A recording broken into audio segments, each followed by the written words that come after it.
নমস্কাৰ ছাত্ৰ ছাত্ৰীসকল মই তোমালোকৰ পল্লৱী বৰা বাইদেৱে তোমালোকক স্বাগতম জনাইছো এই কক্ষাৰ বিজ্ঞানৰ শ্ৰেণীকোঠালৈ আজি আমি পঢ়িম ক্লাছ 6ৰ আমাৰ বিজ্ঞান পাঠ্যপুথিৰ 10 নম্বৰ অধ্যায়ৰ উষ্ণতা আৰু ইয়াৰ যোগ ইতিমধ্যে আমি গম পাইছো কোনো এটা বস্তুৰ কিমান গৰম বা কিমান ঠাণ্ডা এই পৰিমাণটো বস্তুটোৰ উষ্ণতা বুলি কোৱা হয় এই অধ্যায়ত আমি আলোচনা কৰিম তাপমাত্ৰাৰ স্কেল ইয়াত চোৱা ইয়াত তোমালোকে এটা পাত্ৰত বৰফ দেখিছা আৰু এটা পাত্ৰত পানী উতলি থকা দেখিছা এতিয়া চোৱা বৰফটো কিমান চেঁচা বা পানীখিনি কিমান গৰম তাক জানিবলৈ আমি এবিধ স্কেল ব্যৱহাৰ কৰো আৰু সেই স্কেলডালক থাৰ্মোমিটাৰ বুলি কোৱা হয় বুজি পাইছানে আৰু চোৱা এই যেতিয়া তোমালোকে এই থাৰ্মোমিটাৰটো লক্ষ্য কৰা এই থাৰ্মোমিটাৰটো চোৱা এই ইয়াত যিখিনি পাৰা আছে এই পাৰাখিনি বৰফৰ যেতিয়া আমি ইয়াৰ উষ্ণতাটো লৈছো তেতিয়া আমি ক'ত দেখিছো এই পাৰাখিনি 0ত আছে অৰ্থাৎ 0 ডিগ্ৰী সেন্টিগ্ৰেড উষ্ণতাত পানী কি হৈ যায় জানানে বৰফলৈ ৰূপান্তৰিত হয় তেনেদৰে চোৱা যেতিয়া আমি উতলি থকা গৰম পানীখিনিক আমি যেতিয়া থাৰ্মোমিটাৰে সহায়ত যেতিয়া ইয়াৰ উষ্ণতাৰ জোখ লৈছো তেতিয়া আমি দেখিছো যে ইয়াৰ উষ্ণতা কিমান হৈছে 100 অৰ্থাৎ আমি গম পালো যে 100 ডিগ্ৰী সেন্টিগ্ৰেড উষ্ণতাত পানীখিনি গৰম হয় বুজিছা আৰু চোৱা এতিয়া চোৱা থাৰ্মোমিটাৰত দুটা উষ্ণতাৰ স্কেল ব্যৱহাৰ কৰা হয় এই যে আমি থাৰ্মোমিটাৰ স্কেলটো ব্যৱহাৰ কৰো তাত আমি দুই ধৰণৰ স্কেল ব্যৱহাৰ কৰো সেলসিয়াছ আৰু ফাৰেনহাইট এটা হৈছে সেলসিয়াছ আনটো হৈছে ফাৰেনহাইট দুয়োটা স্কেলতে দুটা নিৰ্দিষ্ট বিন্দু থাকে এই দুয়োটা স্কেলতে কি থাকিব জানা দুটা নিৰ্দিষ্ট বিন্দু যেনেকৈ আমি জোখমাখ কৰা স্কেলডাল 0 পৰা ষ্টাৰ্ট হয় তেনেকৈ এই সেলসিয়াছ আৰু ফাৰেনহাইট স্কেলডালতো দুটা নিৰ্দিষ্ট বিন্দু থাকিব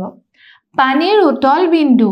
ওপৰৰ নিৰ্দিষ্ট বিন্দু এতিয়া চোৱা এই সেলসিয়াছ স্কেলডালত পানীৰ উতল বিন্দু এটো উতল বিন্দু দেখিছা 100 হয়নে নহয় আৰু পানী জমা বিন্দু দেখিছা 0 অৰ্থাৎ ইয়াৰো দুটা যেনেকৈ পইণ্ট আছে তেনেদৰে দুয়োটা স্কেলতে এনেদৰে দুটাকৈ পইণ্ট থাকিব এটা তাৰ ওপৰৰ নিৰ্দিষ্ট বিন্দু আৰু এটা থাকিব নিম্ন নিৰ্দিষ্ট বিন্দু অৰ্থাৎ পানী যেতিয়া জমা হৈছে 0ত আৰু পানী উতল বিন্দুটো হৈছে 100 যেটো আমি সেন্টিগ্ৰেড বা সেলসিয়াছ স্কেলত দেখিবলৈ পালো হয়নে এতিয়া চোৱা উতল বিন্দু মানে হৈছে পানী উতলি থকা উষ্ণতা পানী উতলি থাকোতে পানীৰ উষ্ণতাটো কিমান হেতুৱে হৈছে তাৰ উতল বিন্দু বুজিছা আৰু চোৱা জমা বিন্দু অৰ্থাৎ পানী কেতিয়া বৰফলৈ ৰূপান্তৰিত হৈছে হেতুৱে হৈছে তাৰ জমা বিন্দু উষ্ণতাত পানী বৰফলৈ পৰিণত হয় বুজিছা তাৰ পাছত চোৱা এতিয়া চোৱা উষ্ণতাৰ জোখ এতিয়া উষ্ণতাৰ জোখটো দিছে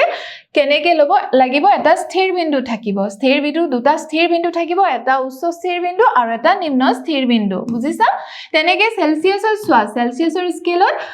নিম্ন স্থিৰ বিন্দু যত পানী বৰফলৈ ৰূপান্তৰিত হয় হেতু হৈছে 0 ডিগ্ৰী সেলসিয়াছ বুজিছা তেনেদৰে ফাৰেনহাইট স্কেলত চোৱা 32 ডিগ্ৰী ফাৰেনহাইটত কি হয় জানানে পানী বৰফলৈ ৰূপান্তৰিত হয় আৰু তেনেদৰে উচ্চ স্থিৰ বিন্দু যেটো উতলাংক বুলি কোৱা হয় হেতু সেলসিয়াছ স্কেলত 100 ডিগ্ৰী থাকিব আৰু ফাৰেনহাইটত কি থাকিব জানা 212 ডিগ্ৰী ফাৰেনহাইট থাকিব বুজিছা তাৰ পাছত চোৱা এতিয়া চোৱা তাপমাত্ৰাৰ স্কেলৰ আৰু একক এতিয়া তাপমাত্ৰাৰ স্কেলৰ আৰু একক কি থাকে চোৱা এটো ইয়াত তোমালোকে লক্ষ্য কৰোতে দেখিবা ইয়াত চোৱা এটাত আছে -459 ডিগ্ৰী ফাৰেনহাইট এতিয়া চোৱা এটা তোমালোকে ফাৰেনহাইট স্কেলত দেখিছিলা যত তাৰ নিম্ন স্থিৰ বিন্দুটো 32 ডিগ্ৰী ফাৰেনহাইট আৰু উচ্চ স্থিৰ বিন্দুটো হৈছে 212 ফাৰেনহাইট হয়নে তেনেদৰে চোৱাচোন তোমালোকে ইয়াত চোৱা তাপমাত্ৰাৰ স্কেলৰ একক ইয়াত আছে -459 ডিগ্ৰী ফাৰেনহাইট আৰু -270 ডিগ্ৰী সেন্টিগ্ৰেড স্কেলৰ আৰু 0 ডিগ্ৰী কেলভিন ইয়াত তিনিটা স্কেল দেখুৱা হৈছে এটা হৈছে ফাৰেনহাইট আৰু এটা হৈছে সেলসিয়াছ আৰু এটা হৈছে কেলভিন বুজিছা আৰু চোৱা ইয়াত চোৱা দুটা নিৰ্দিষ্ট বিন্দুৰ মাজৰ ব্যৱধানক ডিগ্ৰী বোলা হয় সমান এককত ভাগ কৰা হয় এটা দুটা নিৰ্দিষ্ট বিন্দুৰ ব্যৱধানক কি বুলি কয় জানানে ডিগ্ৰী বুলি কোৱা হয় তেনেদৰে চোৱা সেলসিয়াছ স্কেলে ডিগ্ৰী সেন্টিগ্ৰেডত উষ্ণতা জুখিব পাৰে এতিয়া যেডাল আমি সেলসিয়াস স্কেল ব্যৱহাৰ কৰিম তাত ডিগ্ৰী সেন্টিগ্ৰেড বুলি কম আৰু তেনেদৰে ফাৰেনহাইটৰ আমি 0 ডিগ্ৰী ফাৰেনহাইট বুলি কব জুখিব পাৰিম আৰু তেনেদৰে কেলভিন স্কেলত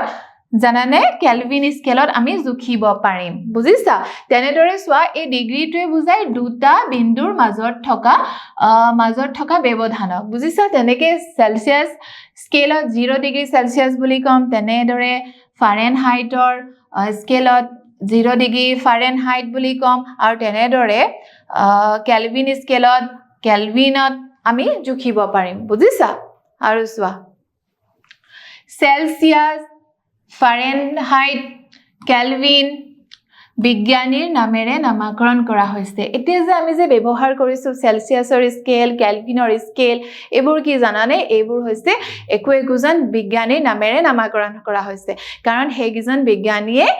এই উষ্ণতাৰ ধাৰণাটো আগবঢ়াইছিল আৰু সেই কাৰণে এটা স্কেলক সেলসিয়াস আৰু এটা ফাৰেনহাইট আৰু এটা কেলভিন হিচাপে নামকৰণ কৰা হৈছে বুজিছা আৰু তেওঁলোকৰ সেলসিয়াসক আমি কেনেকৈ লিখিব পাৰিম ডিগ্ৰী সেন্টিগ্ৰেড বা ডিগ্ৰী সেলসিয়াস আৰু ফাৰেনহাইটক 0 ডিগ্ৰী ফাৰেনহাইট তেনেকৈ কেলভিনত 0 ডিগ্ৰী মানে ডিগ্ৰী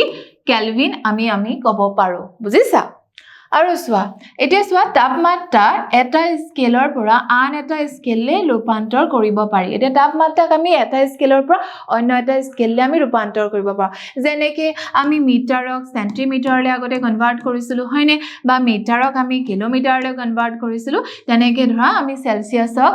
ফাৰেনহাইটলৈ বা ফাৰেনহাইটক আমি কেলভিন স্কেললৈ ৰূপান্তৰ কৰিব পাৰো এইটো হৈছে কেলভিন ইকুৱেল সেলসিয়াস প্লাস 273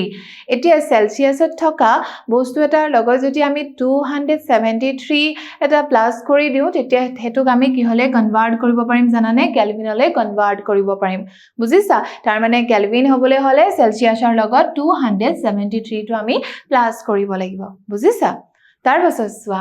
এতিয়া সোৱা জ্বৰ জোখা থাৰ্মোমিটাৰ বা ক্লিনিকেল থাৰ্মোমিটাৰ এতিয়া সোৱা কেতিয়াবা আমাৰ যেতিয়া শৰীৰত জ্বৰ হয় বা আমাৰ শৰীৰৰ উষ্ণতাটো যেতিয়া বাঢ়ি যায় তেতিয়া আমি ডক্টৰৰ ওচৰলৈ যাওঁ হয় না তোমালোকৰ মায়ে তোমালোকৰ হাতত এনেকৈ কপালত হাতখনে কপালত এনেকৈ চুই চাব আৰু যেতিয়া দেখিলে যে তোমাৰ বডি টেম্পাৰেচাৰটো বাঢ়ি গৈছে তেতিয়া হয়তো মায়ে এটা থাৰ্মোমিটাৰ ব্যৱহাৰ কৰিব পাৰে বা মায়ে তোমাক ডক্টৰৰ ওচৰলৈ লৈ যাব পাৰে হয়নে আৰু তেতিয়া ডক্টৰৰ ওচৰলৈ যেতিয়া লৈ যায় ডক্টৰে প্ৰথমতে তোমাক এনেকুৱা এটা যন্ত্ৰৰে তোমাৰ বডিৰ প্ৰথমতে টেম্পাৰেচাৰটো চেক কৰিব হয়নে বা তোমাৰ কিমান পৰিমাণে জ্বৰ উঠিছে হয়নে এই যে যন্ত্ৰটোক জানানে থাৰ্মোমিটাৰ বুলি কয় আৰু ইয়াক কি বুলি কয় জানানে ইয়াক ক্লিনিকেল থাৰ্মোমিটাৰ বুলি কয় যিটোৱে আমাৰ শৰীৰৰ জ্বৰ জোখে বুজিছা বা আমাৰ শৰীৰটোত কিমান উষ্ণতাত হৈ আছে সেইটো পৰিমাণ সঠিকভাৱে গম পোৱা যায় বুজিছা এতিয়া চোৱা ক্লিনিকেল থাৰ্মোমিটাৰে মানুহৰ শৰীৰৰ উষ্ণতা জুখিব পাৰে এইটোক যিটো ক্লিনিকেল থাৰ্মোমিটাৰ বুলি কয় এনেকুৱা নিচিনা যন্ত্ৰ যিটোৱে ডক্টৰে ব্যৱহাৰ কৰে আমাৰ শৰীৰৰ জ্বৰটো জুখিবৰ কাৰণে এইটো যন্ত্ৰক কি কয় জানানে ক্লিনিকেল থাৰ্মোমিটাৰ আৰু এইটোৱে মানুহৰ শৰীৰৰ উষ্ণতাটো জুখিব পাৰে পৰিহৰ 35 ডিগ্ৰী সেন্টিগ্ৰেডৰ পৰা 42 ডিগ্ৰী সেন্টিগ্ৰেড ইয়াৰ পৰিহৰটো থাকিব 35 ডিগ্ৰী সেন্টিগ্ৰেডৰ পৰা 42 ডিগ্ৰী সেন্টিগ্ৰেড এতিয়া সোৱা শৰীৰৰ সাধাৰণ উষ্ণতা কিমান হ'ব 37 ডিগ্ৰী সেন্টিগ্ৰেড এতিয়া যদি তোমাৰ শৰীৰৰ উষ্ণতা 37 ডিগ্ৰী সেন্টিগ্ৰেড হয় তাৰ মানে তুমি সুস্থ হৈ আছা বাল্বৰ ওচৰত এটা ভাঁজ থাকে ইয়াৰ এই থাৰ্মোমিটাৰ যে ইয়াৰ বাল্বটোৰ ওচৰত এটা ভাঁজ থাকিব বুজিছা ইয়াৰ ফলত উষ্ণতা বহি থাকুতে পাৰাৰ মাত্ৰা কমি নাযায় এই ভাঁজটো থকাৰ কাৰণে কি জানা যেতিয়া তোমাৰ ডক্টৰে বা তোমাৰ মায়ে যদি এই থাৰ্মোমিটাৰ ব্যৱহাৰ কৰি তোমাৰ জ্বৰটো জুখে তেতিয়া জানানে পাৰাটো কি হয় জানানে তল ওপৰ কৰিব নোৱাৰে মানে এটা ভাঁজতে ই ৰৈ যাব মানে যিমান পৰিমাণে তোমাৰ জ্বৰ হৈছে হেতু তাত দেখাব আৰু হেতুতে হি স্থিৰ হৈ ৰৈ যাব কাৰণ তাৰ এটা ভাঁজ আছে বুজিছা তাৰ পিছত সোৱা এতিয়া সোৱা ডিজিটেল ক্লিনিকেল থাৰ্মোমিটাৰ এতিয়া আমি অন্য এটা থাৰ্মোমিটাৰৰ ওপৰত অধ্যয়ন কৰিম হেতু হৈছে ডিজিটেল ক্লিনিকেল থাৰ্মোমিটাৰ এবোৰ এনেকুৱা ধৰণৰ থাৰ্মোমিটাৰ চাগে তোমালোকে নিশ্চয় ডক্টৰ ওচৰত দেখা পাইছা আৰু বিশেষকৈ এনেকুৱা নিচিনা থাৰ্মোমিটাৰ তোমালোকে কৰোনাৰ সময়ত দেখা পাইছা এতিয়া ধৰা কেতিয়াবা যদি আমি কৰোনাৰ টাইমত আমি যদি বাছত উঠিবলৈ যাওঁ বা ধৰা কোনোবা হোটেলত যাওঁ বা কোনোবা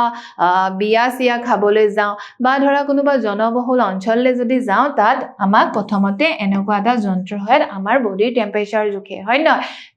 যদি আমাৰ নৰ্মেল টেম্পাৰেচাৰ আছে অৰ্থাৎ 37 ডিগ্ৰী সেন্টিগ্ৰেড আমাৰ টেম্পাৰেচাৰটো ঠিকই আছে তেতিয়াহে আমি তাত প্ৰৱেশ কৰিব পাৰো হয় নহয় আৰু চোৱা এতিয়া চোৱা শৰীৰৰ উষ্ণতা জুখিবলৈ সাধাৰণতে ডিজিটেল ক্লিনিকেল থাৰ্মোমিটাৰ ব্যৱহাৰ কৰা হয় আৰু আজিকালি জানানে শৰীৰৰ উষ্ণতা জুখিবৰ কাৰণে সাধাৰণতে আজিকালি ডিজিটেল থাৰ্মোমিটাৰকে ব্যৱহাৰ কৰা হয় কিয় ব্যৱহাৰ কৰা হয় চোৱা ইয়াত পাৰাৰ ব্যৱহাৰ কৰা নহয় পাৰা বিষাক্ত আৰু নিষ্কাশন কৰাটো কঠিন এতিয়া চোৱা আগতে যেটো থাৰ্মোমিটাৰ ব্যৱহাৰ কৰিছিল তাত এটা তৰল পদাৰ্থ আছিল যেটো উঠানমা কৰি থাকিছিল হয় না কিন্তু এই ডিজিটেল থাৰ্মোমিটাৰ যেটো কথা আমি ইয়াত চিত্ৰত দেখাইছো এই যে ডিজিটেল থাৰ্মোমিটাৰ এইবিলাকত কি জানানে এই তৰল পদাৰ্থটো যেটো পাৰা বুলি কোৱা হৈছে সেই পাৰাক ব্যৱহাৰ কৰা নহয় কাৰণ কিয় জানানে কাৰণ পাৰাটো হৈছে অতি বিষাক্ত পদাৰ্থ আৰু আগতে জনা যেতিয়া পুৰণা আগৰ যেটো থাৰ্মোমিটাৰ তোমালোকক মই দেখাইছিলো সেই থাৰ্মোমিটাৰটোত পাৰা যেটো থাকে তাৰ বাল্বটো কিহেৰে বনোৱা কাঁচেৰে বনোৱা অৰ্থাৎ গ্লাছেৰে হয়নে যদি গ্লাছটো ভাঙি পাৰাখিনি বাহিৰ ওলাই যায় তেতিয়া তাক নিষ্কাশন কৰাটো অতি কঠিন হৈ পৰে সেই কাৰণে আজিকালি বিশেষকে কি কৰা হয় জানানে ডিজিটেল ক্লিনিকেল থাৰ্মোমিটাৰ ব্যৱহাৰ কৰা হয় আৰু ইয়াত পাৰাটো ব্যৱহাৰ কৰা নহয় ইয়াৰ টিপত এটা তাপ সংবেদনশীল সেন্সৰ থাকে আৰু ই বেটাৰীত চলে এতিয়া চোৱাচোন এই যে ডিজিটেল ক্লিনিকেল থাৰ্মোমিটাৰ তাৰ ইয়াৰ এই টিপত কি থাকে জানানে এটা তাপ সংবেদনশীল সেন্সৰ থাকে এটা সেন্সৰ থাকিব আৰু ই কি কৰে জানানে ই বেটাৰীত চলে আৰু ইয়াক আমি বেটাৰীত ব্যৱহাৰ কৰি চলাব পাৰো বুজিছা ই ডিজিটেল সংখ্যাত উষ্ণতা দেখুৱাই পঢ়াটো সহজ কৰি তোলে আৰু ই কেনেকুৱা জানানে এই ডিজিটেল টাইপত ই তোমাৰ উষ্ণতাটো দেখুৱাই দিব যাৰ ফলস্বৰূপে পঢ়াটো অতি সহজ হৈ পৰে বুজিছা তাৰ পাছত চোৱা এতিয়া চোৱা এটা ক্ৰিয়াকলাপ দিছে তোমালোকক এই ক্ৰিয়াকলাপটো কি কৰিব লাগিব চোৱা ডিজিটেল ক্লিনিকেল থাৰ্মোমিটাৰ ব্যৱহাৰ কৰি ইয়াত তোমালোকে কি কৰিব লাগিব ডিজিটেল ক্লিনিকেল থাৰ্মোমিটাৰটো ব্যৱহাৰ কৰি তাপমাত্ৰা জুখিব পাৰা এই ক্ৰিয়াকলাপটো তোমালোকে সাধাৰণতে বিদ্যালয়ত কোনোবা বিজ্ঞান শিক্ষকৰ সহায়ত তোমালোকে এই ক্ৰিয়াকলাপটো কৰিব পাৰা বুজিছা তাত তোমালোকক কি লাগিব ডিজিটেল ক্লিনিকেল থাৰ্মোমিটাৰ লাগিব আৰু এইটো থাৰ্মোমিটাৰ ব্যৱহাৰ কৰি তোমালোকে এই ক্ৰিয়াকলাপটো কেনেকৈ কৰিব লাগিব চোৱা প্ৰথমতে কি কৰিবা ইয়াত ক্ৰমিক নম্বৰ দিয়া আছে ইয়াত তোমালোকৰ পাঁচজন বন্ধুৰ নাম লিখি লবা ইয়াত ধৰা তোমাৰ নামে লিখিলা ইয়াত তোমাৰ বাকি কিজন বন্ধুৰ নাম লিখি লবা তাৰ পিছত কি কৰিবা জানানে এই ডিজিটেল ক্লিনিকেল থাৰ্মোমিটাৰটো ব্যৱহাৰ কৰি প্ৰথমতে তোমাৰ উষ্ণতা কিমান আছে হেতু ইয়াত লিখিবা তোমাৰ বন্ধুবৰ্গৰ তেনেকৈ উষ্ণতাটো লিখি যাবা আৰু যদি তোমালোকে আমি জানো যে সাধাৰণতে 37 ডিগ্ৰী সেন্টিগ্ৰেড যদি তোমালোকৰ উষ্ণতা দেখাই থাকে তেতিয়াহলে ই নৰ্মেল টেম্পাৰেচাৰ বুলি আমি জানিব পাৰিম বুজিছা এই ক্ৰিয়াকলাপটো তোমালোকে বিদ্যালয়তে বিজ্ঞানৰ শিক্ষকৰ সহায় লৈ বা ঘৰত ডাঙৰৰ সহায় লৈ কৰিব পাৰিবা বুজিছা তাৰ পাছত চোৱা এতিয়া চোৱা ডিজিটেল ক্লিনিকেল থাৰ্মোমিটাৰ ব্যৱহাৰৰ নিয়ম এতিয়া তোমালোকে ডিজিটেল ক্লিনিকেল থাৰ্মোমিটাৰটো ললেই নহব তাত কিন্তু ব্যৱহাৰ কিছুমান নিয়ম আছে সেই নিয়মবোৰ প্ৰথমতে আমি জানি ল'ব লাগিব চোৱা হাত ধুই থাৰ্মোমিটাৰৰ টিপ সাবুন আৰু পানীৰে পৰিষ্কাৰ কৰক তুমি প্ৰথমতে হাতখন ধুই ল'ব লাগিব হাত ধুই থাৰ্মোমিটাৰৰ যেটো টিপ থাকে হেতু সাবুন আৰু পানীৰে পৰিষ্কাৰ কৰি ল'ব লাগিব পৰিষ্কাৰ কপাহী কাপোৰেৰে শুকুৱাই লওক তাৰ পাছত তুমি ভাল সফা পৰিষ্কাৰ কপাহী কাপোৰেৰে সেই থাৰ্মোমিটাৰটো শুকুৱাই ল'ব লাগিব যেটো তুমি টিপটো যে তাৰ যেটো টিপটো এনেকুৱা নিচিনা টিপটো যে তুমি যে ব্যৱহাৰ কৰিছিলা সেই টিপটো থাৰ্মোমিটাৰ এই টিপটো তুমি কি কৰিব লাগিব জানানে ভালকে তুমি সাবুনৰ সহায়ত ধুই ল'ব লাগিব আৰু ইয়া কপাহী কাপোৰেৰে সাফাকে মুছি ল'ব লাগিব থাৰ্মোমিটাৰৰ ৰিসেট কৰক তাৰ পিছত তুমি থাৰ্মোমিটাৰটো ৰিসেট কৰিব লাগিব বুজিছা আগতে বেলেগৰ টেম্পাৰেচাৰ দেখাই থাকিব পাৰে হেতু পুনৰ তুমি 0 লৈকে নিব লাগিব বা তাক তুমি ৰিসেট কৰি ল'ব লাগিব সেন্সৰটো জিভাৰ তলত ৰাখক মুখ বন্ধ কৰক তাৰ পিছত তুমি কি কৰিব লাগিব তাৰ যেটো সেন্সৰ আছে সেই সেন্সৰটো ক'ত ৰাখিব লাগিব জিভাৰ তলত ৰাখিব লাগিব বুজিছা আৰু কি কৰিব লাগিব মুখখন বন্ধ কৰি থব লাগিব বুজিছা বিপ লাইট সংকেতৰ বাবে অপেক্ষা কৰক তাৰ পিছত বিপ কে এটা সাউন্ড হ'ব বা লাইট জ্বলিব সেই লাইটটোৰ সংকেতৰ কাৰণে তুমি কি হ'ব লাগিব জানানে ৰব লাগিব বুজিছা তাৰ পাছত চোৱা ডিজিটেল উষ্ণতা আতৰাই বহক ইয়াক ৰেকৰ্ড কৰক তাৰ পিছত তুমি সেই থাৰ্মোমিটাৰটো উলিয়াই নিব লাগিব আৰু তাত যিমান ধৰা টেম্পাৰেচাৰটো দেখাইছে হেতু তুমি পঢ়িব লাগিব আৰু তুমি ৰেকৰ্ড বহিত লিখি যাব লাগিব বুজিছা থাৰ্মোমিটাৰটো আকৌ পৰিষ্কাৰ কৰি শুকুৱাই লওক যেতিয়া তুমি মুখৰ ভিতৰৰ পৰা জিভাৰ তলৰ পৰা উলিয়াই আনিলা তাৰ পিছত তুমি থাৰ্মোমিটাৰটো আকৌ ভালদৰে সাবুনেৰে ধুই ল'ব লাগিব আকৌ কপাহী কাপোৰেৰে শুকুৱাই ল'ব লাগিব পুনৰাবৃত্তি কৰি 10 জনৰ শৰীৰৰ উষ্ণতা জুখিব আৰু তাৰ পিছত তুমি কি কৰিব লাগিব জানা তেনেকৈ তুমি আগৰ ক্ৰিয়াকলাপটোত যেনেকৈ কৰিবলৈ কৈছিলো সেই ক্ৰিয়াকলাপটোতে তোমালোকে 10 জনৰ শৰীৰৰ উষ্ণতা জুখিব লাগিব বুজিছা ইমানখিনলৈকে চাগে তোমালোকে বুজি পাইছা আহা এতিয়া আমি কিছুমান প্ৰশ্ন উত্তৰ আলোচনা কৰো আমাৰ প্ৰথম প্ৰশ্ন উষ্ণতাৰ এসআই একক হল উষ্ণতাৰ আমি কিছুমান এককৰ কথা গম পালো হয় নহয় ইয়াৰ কি একক পালো আমি পালো সেলসিয়াস এটা পালো ফাৰেনহাইট আৰু এটা পালো আমি কেলভিন বুজিছা এই যে কেলভিন এটো কি বুলি কয় জানানে উষ্ণতাৰ এসআই একক অৰ্থাৎ উষ্ণতাৰ এসআই একক হ'ব কেলভিন বুজিছা তাৰ পাছত চোৱা